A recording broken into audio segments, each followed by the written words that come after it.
Pagi teman-teman, dalam video kali ini saya akan membahas bedah buku yang berjudul Brain Rules ya. Sebuah buku yang sangat bagus sekali gitu ya, membahas mengenai prinsip kerja otak kita ya. Ini cover bukunya ya, Brain Rules. Ya, buku Brain Rules adalah buku tentang cara otak kita bekerja, ditulis oleh Profesor John Medina, seorang pakar dalam ilmu otak atau neurologi ya. Bukunya sangat bagus dan sudah ada terjemahannya juga ya, Anda bisa beli di Gramedia atau di Shopee ya. Jadi dalam buku ini terdapat sejumlah aturan tentang prinsip kerja otak manusia ya. Nah, dalam video kali ini saya akan menguraikan berbagai aturan tentang cara kerja otak kita yang layak disimak dan dikenang agar otak Anda makin cetar membahana. Oke. Anyway ya, Anda bisa dapatkan gratis summary buku-buku bisnis terbaik dunia ya pada link yang tercantum dalam deskripsi video ini ya. Anda bisa cek, kemudian Anda klik. Anda bisa dapat summary buku-buku yang maut seperti yang ada di gambar sebelah kanan Anda ini ya. Dahsyat sekali. Oke. Mari kita lanjutkan ya. Jadi di buku itu disebutkan oleh John Medina bahwa aturan pertama itu penting sekali nih teman-teman, bahwa rajin olahraga, rajin exercise itu does improve your brain ya.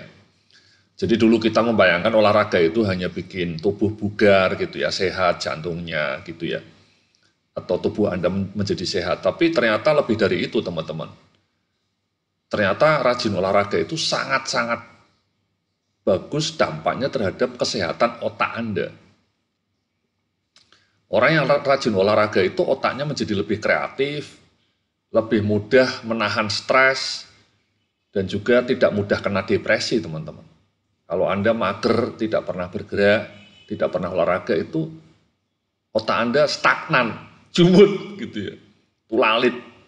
Makanya sering orang komplain, Pak Yudya kenapa otak saya jumut, otak saya tulalit.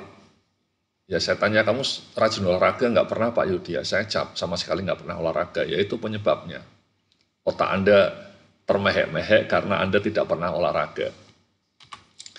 Ini ada satu hasil scan yang sangat powerful juga ya. Jadi yang di sebelah kanan itu scan otak yang memperlihatkan orang yang rajin olahraga. Sel otaknya lebih cerah ya, gambar kanan, dibanding yang hanya duduk melulu di belakang meja sebelah kiri.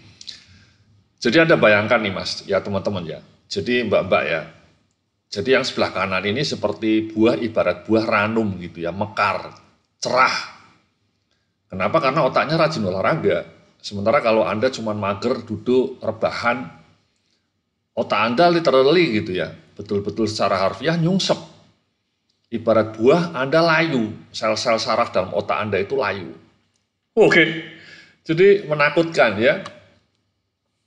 Jadi ini ya teman-teman ya, dalam buku itu disebutkan orang yang rajin olahraga dalam jangka panjang otaknya akan memiliki kemampuan problem solving yang jauh lebih tangguh dibanding mereka yang malas olahraga. Jadi problem solving skill-nya jauh lebih tangguh. Ya ingat ini teman-teman. Rajin olahraga menumbuhkan zat serotonin yang membuat jiwa dan sel otak Anda menjadi lebih happy. Ya kayak saya rajin olahraga teman-teman, saya tiap sore itu renang, gantian sama yoga ya, saya yoga di rumah sama renang.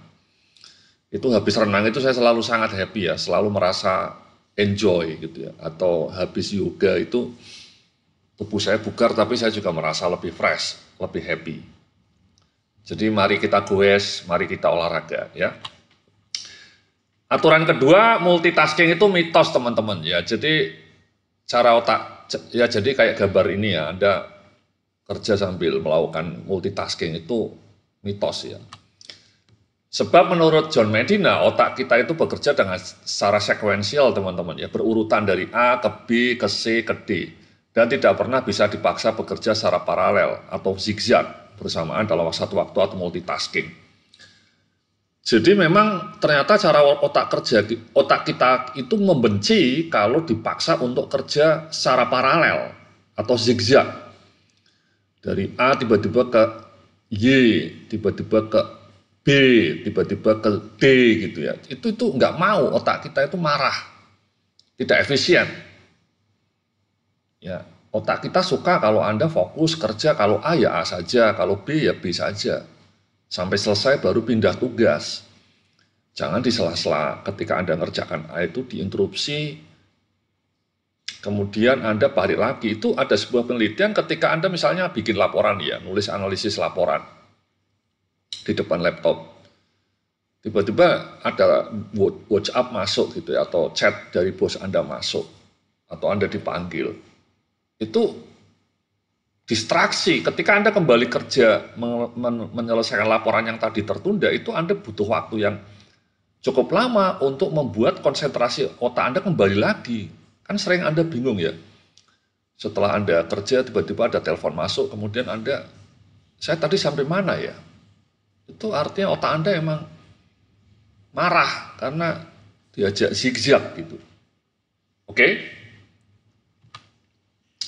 Kemudian yang ketiga, ternyata manusia itu hanya bisa membangun atensi 10 menit ya maksimal teman-temannya. Makanya video saya rata-rata 10 menit lah ya. Setelah 10 menit biasanya ngantuk. Jadi kalau ada ceramah di hari Jumat sampai 30 menit itu memang bikin ngantuk. Atau Anda dengar ceramah di kantor gitu ya. Ceramahnya membosankan, garing. Itu Anda langsung tidur kayak orang-orang ini.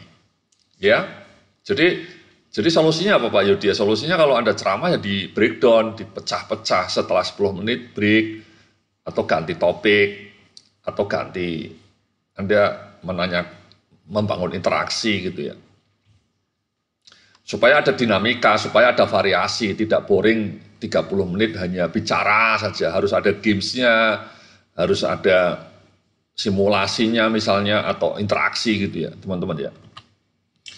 Jadi Medina menulis ketika mendengarkan presentasi, meeting, dan ceramah, otak kita ternyata hanya bertahan untuk menaruh atensi maksimal 10 menit.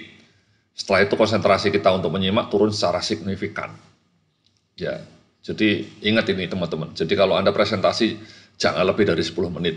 Kalau ngasih kata sambutan cukup 7 menit. Jadi kultum, kuliah 7 menit. Kalau lebih dari 10 menit Anda harus imbangi dengan variasi lainnya. Oke. Kemudian yang berikutnya, ini teman-teman ya, rules keempat adalah kubikel dan dinding kantor yang beku membuat otak jadi tidak kreatif ya. Jadi kalau Anda kerja di ruang kantor yang dikelilingi dinding beton atau kubikel yang beku dan monoton berpotensi menumpulkan otak Anda. Ya, jadi kalau kantor Anda kan seringkali pakai itu ya partisi-partisi ya, sebutannya kubikel kayak ini ya. Ini model dulu. Sampai sekarang pun masih sering dipakai. Ataupun kalau nggak pakai partisi, pakai tembok ya. Jadi ruangan kerja Anda itu kanan kirinya tembok. Itu ternyata lama-lama bikin otak Anda tidak kreatif teman-teman. Jadi otak Anda jumut. Ya. Nah apa solusinya? Kalau bisa ya tiap setengah jam atau tiap 1 jam Anda melakukan stretch gitu ya. Jalan-jalan keliling gitu ya.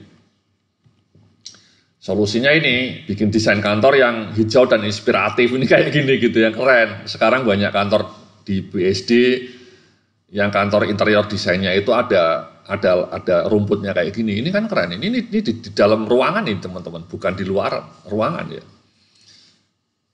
Kalau di Facebook itu kan banyak desain interiornya kan memang sangat friendly ya, sangat fun gitu ya. Itu memang sainsnya menunjukkan kalau Anda kerja dalam lingkungan kerja yang seperti ini, Anda akan lebih kreatif.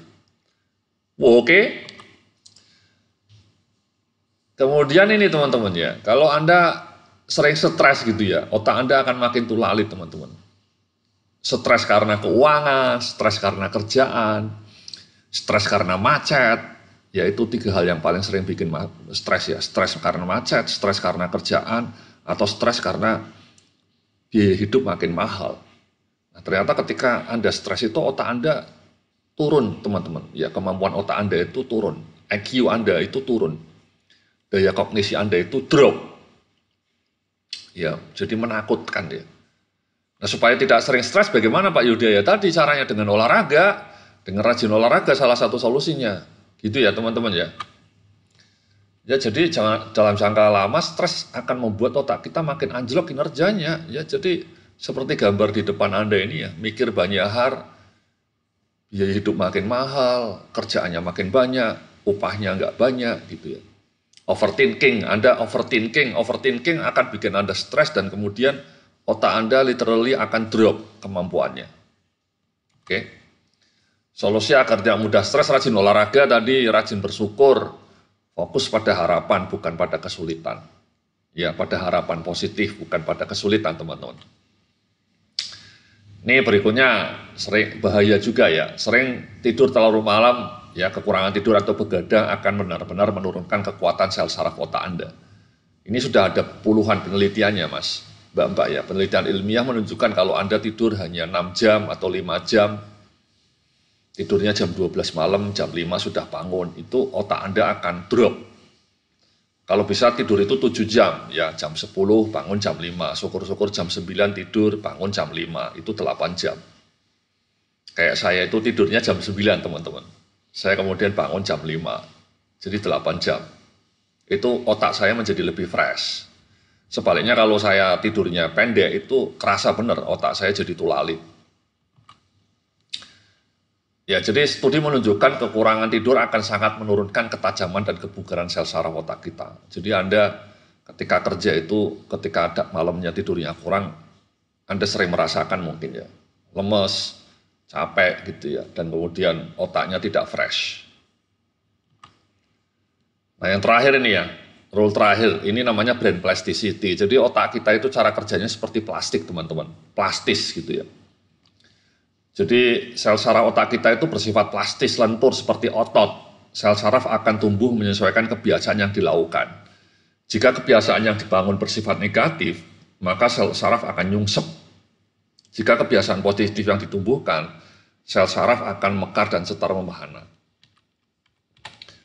Ya, jadi itu namanya brain plasticity nih teman-teman. Bayangkan kalau Anda fokusnya kesulitan, Anda sering mengeluh, Anda sering sambat, kemudian selalu pesimis, selalu nyinyir gitu ya, melihatnya selalu dari kacamata yang negatif, punya banyak kebiasaan yang negatif ya, begadang, sering melamun, mager. Itu otak Anda betul-betul akan nyungsep mengikuti kebiasaan buruk Anda. Kebiasaan overthinking, kebiasaan mager, kebiasaan begadang, kebiasaan fokus pada kesulitan. Itu betul-betul otak Anda akan menyesuaikan. Jadi ya seperti otot itu, kalau tidak pernah dilatih ya letoy ya, ototnya ambruk. Sebaliknya kalau ototnya Anda sering dilatih untuk memikirkan hal yang positif, untuk rajin olahraga, rajin tidur nyenyak, rajin bersyukur, rajin melihat harapan-harapan positif, maka otak Anda akan menjadi tumbuh mekar dan cetar membahana. Itu namanya brain plasticity teman-teman. Oke. Ya jadi itulah ya rekapitulasi 7 dari buku itu ya. Olahraga bagus buat kebugaran otak, multitasking adalah mitos. Atensi hanya bertahan 10 menit, dinding kantor bikin otak beku, sering stres bikin otak tulalit, kekurangan tidur bikin sel otak Anda loyo. Brain plasticity, otak kita itu lentur seperti otot. Jadi itulah ya teman-teman ya, materi kita hari ini. Mudah-mudahan bermanfaat baik di dunia maupun di akhirat ya. Terima kasih, salam sukses, penuh kemuliaan teman-teman ya.